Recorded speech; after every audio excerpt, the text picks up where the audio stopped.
Hola a todos, muy buenas noches.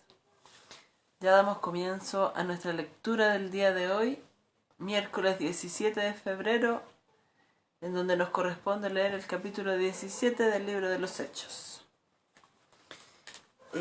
Como siempre les digo, si alguien se viene añadiendo a estas lecturas, estamos leyendo un capítulo del libro de los Hechos por cada día del mes de febrero. Como los Hechos tiene 28 capítulos y febrero tiene 28 días. ¿Por qué este libro? Porque coincidía que tenía 28 capítulos y porque es mi favorito de toda la Biblia. También porque queremos cada día recordar el inicio de la Iglesia de Jesucristo, recordar cómo comenzó, qué características tenían. Y bueno, de repente con el tiempo, con los afanes del día a día, hay cosas que se van olvidando y quisiéramos retomar la pasión con que comenzó la iglesia, el poder que tenía, que Dios les daba al orar por enfermos y que estos sanaran, a la fe que tenían, la comunión que tenían también, y que de repente se ha perdido un poquito. Queremos recordarla e impregnarnos de todas estas cosas que les mencionaba. Y bien, 17. Hoy nos corresponde el capítulo 17 y vamos a empezar en el nombre de Jesús. Y dice así: atravesando Anfípolis y Apolonia, Pablo y Silas llegaron a Tesalónica, donde había una sinagoga de los judíos. Como era su costumbre, Pablo entró en la sinagoga y 3 sábados seguidos discutió con ellos. Basándose en las Escrituras, les explicaba y demostraba que era necesario que el Mesías padeciera y resucitara. Les decía: este Jesús que les anuncio es el Mesías. Algunos de los judíos se convencieron y se unieron a Pablo y a Silas, como también lo hicieron un buen número de mujeres prominentes y muchos griegos que adoraban a Dios. Pero los judíos, llenos de envidia, reclutaron a unos maleantes callejeros con los que armaron una turba y empezaron a alborotar la ciudad. Asaltaron la casa de Jasón en busca de Pablo y Silas con el fin de procesarlos públicamente.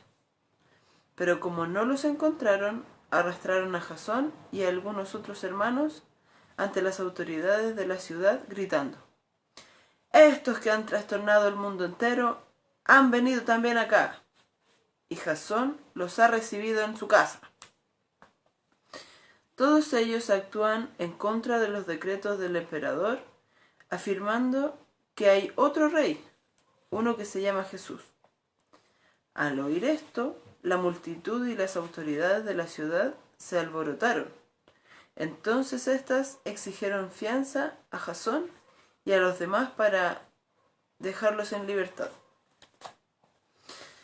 Tan pronto como se hizo de noche, los hermanos enviaron a Pablo y a Silas a Berea, quienes al llegar se dirigieron a la sinagoga de los judíos.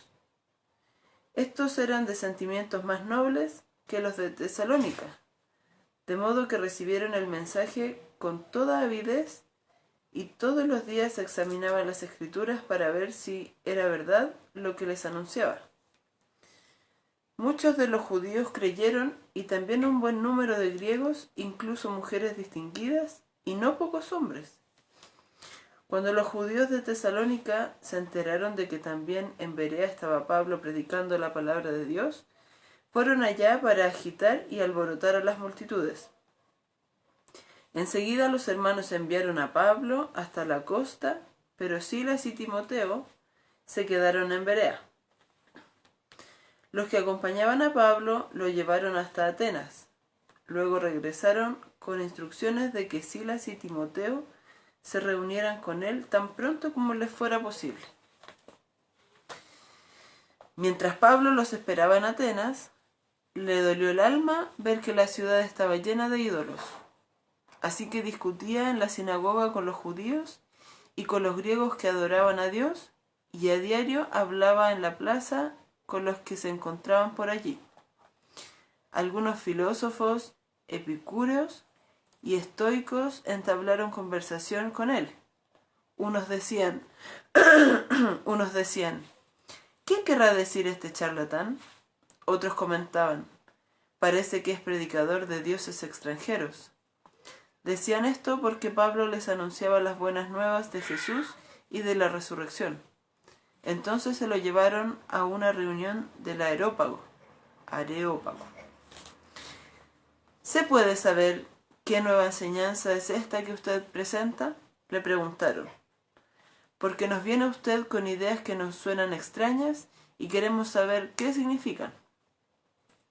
Es que todos los atenienses y los extranjeros que vivían allí se pasaban el tiempo sin hacer otra cosa más que escuchar y comentar las últimas novedades. Pablo se puso en medio del Areópago y tomó la palabra. Ciudadanos atenienses, observo que ustedes son sumamente religiosos en todo lo que hacen. Al pasar y fijarme en sus lugares sagrados, encontré incluso un altar con esta inscripción: a un Dios desconocido. Pues bien, eso que ustedes adoran como algo desconocido es lo que yo les anuncio.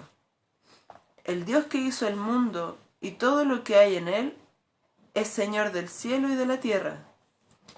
No vive en templos construidos por hombres, ni se deja servir por manos humanas, como si necesitara de algo. Por el contrario, Él es quien da a todos la vida, el aliento y todas las cosas. De un solo hombre hizo todas las naciones para que habitaran toda la tierra, y determinó los periodos de su historia y las fronteras de sus territorios. Esto lo hizo Dios para que todos lo busquen, y aunque sea a tientas, lo encuentren.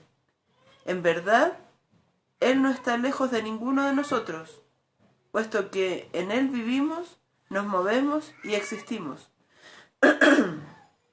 Como algunos de sus propios poetas griegos han dicho, de Él somos descendientes. Por tanto, siendo descendientes de Dios, no debemos pensar que la diversidad sea como el oro, la plata o la piedra. Perdón, voy a leer de nuevo el 29. Por tanto, siendo descendientes de Dios, no debemos pensar que la divinidad sea como el oro, la plata o la piedra, escultura hecha como resultado del ingenio y de la destreza del ser humano. Pues bien, Dios pasó por alto aquellos tiempos de tal ignorancia, pero ahora manda a todos, en todas partes, que se arrepientan. Él ha fijado un día en que juzgará al mundo con justicia por medio del hombre que ha designado. De ello ha dado pruebas a todos al levantarlo de entre los muertos. Cuando oyeron de la resurrección, unos se burlaron, pero otros le dijeron: queremos que usted nos hable en otra ocasión sobre este tema. En ese momento Pablo salió de la reunión. Algunas personas se unieron a Pablo y creyeron. Entre ellos estaba Dionisio, miembro del Areópago, también una mujer llamada Dámaris y otros más. Y termina el capítulo 17. ¡Uy! Hola, bendiciones a todos. Mi esposito, el Edu, la Debbie, mi mamita. Bien, vemos en la primera parte que se les llama como que la frase que dice estos que han trastornado el mundo entero han venido también acá. Qué maravillosa frase, pensando en que si queremos predicar la palabra del Señor, ojalá podamos revolotear por todos lados, trastornar por todos lados, impactar por todos lados, y que no sea si por aquí pasó alguien y dijo algo, pero no lo escuché. No, sino que sea tal el poder que haya en nuestro hablar, en nuestro predicar, porque el mensaje en sí ya es poderoso, el mensaje de salvación ya es revolucionario, que el Señor nos dé esa fe con que ellos predicaban, esa fe que trastornaba al mundo, no quiere decir que volvía loco al mundo o que eh, provocaba algo negativo, sino que realmente se expandió de tal forma que en estos tiempos aún eh, han querido callar el mensaje, pero se sigue expandiendo, se sigue creciendo su iglesia, se sigue predicando la palabra del Señor. No han podido callar este mensaje. Después dice que fueron a otra ciudad. Cada capítulo menciona cómo iba creciendo la iglesia del Señor por las ciudades que iban pasando. Y acá en Atenas uno sabe más o menos que en Atenas está en Grecia, y en Grecia es como la cuna de los filósofos, de los más grandes sabios. Y aquí mismo se creó la instancia de que Pablo pudiera predicar la palabra del Señor y demostrándoles con lo mismo que ellos tenían ahí, tenían como un altar y decía al Dios no conocido, porque ellos habían tal vez escuchado de lejos que había un Dios que no lo conocían mucho, porque ellos conocían, por ejemplo, Zeus, que había hecho tal cosa, tenían Hades, que había hecho tal cosa, o sea, tenían como un Dios para cada cosa. Pero en el caso de nuestro Dios eterno, el Todopoderoso, como que no sabían mucho de él, pero sabían que existía él. eh, y entonces Pablo tomó esa oportunidad de explicarles quién era ese Dios no conocido, para que lo pudiesen conocer. Me parece maravilloso que de repente Dios pone las palabras precisas, las circunstancias precisas en que podamos, como él mismo lo hacía, como Jesús mismo lo hacía. De repente Pedro era pescador, Andrés también. Entonces a ellos les hablaba de peces, les hablaba de pesca. Habían otros que se dedicaban a otra cosa y parábolas que a la gente le hacía entenderla porque entendía las situaciones. En el caso acá de la gente de Atenas, tenía una cultura de filosofía, tenía cultura y tenía esos altares de sus dioses, y por medio de eso Pablo les pudo explicar también quién era ese Dios no conocido, que en realidad es el creador de todo el universo.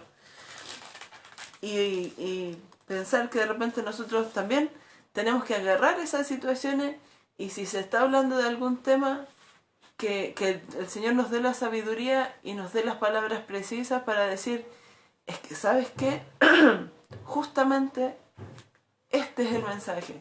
Si se habla de una cosa que pueda impactar, tratar de agarrar todas las situaciones, todas las instancias posibles para predicar la palabra del Señor. Imagínense, los apóstoles pasaban por cada ciudad y en cada ciudad les pasaba algo. En cada ciudad se encontraban con una persona, bueno, con gente rara, de repente se encontraban, o con gente que de verdad deseaba entender el mensaje que estaban predicando, y que el Señor nos permita también que en cada conversación, en el trabajo, en la universidad, donde quiera que estemos, con los vecinos de repente, que poder tener la oportunidad de con sabiduría, con gracia del Señor, con poder también del Señor, poder entregar el mensaje de salvación, el mensaje de amor del Señor.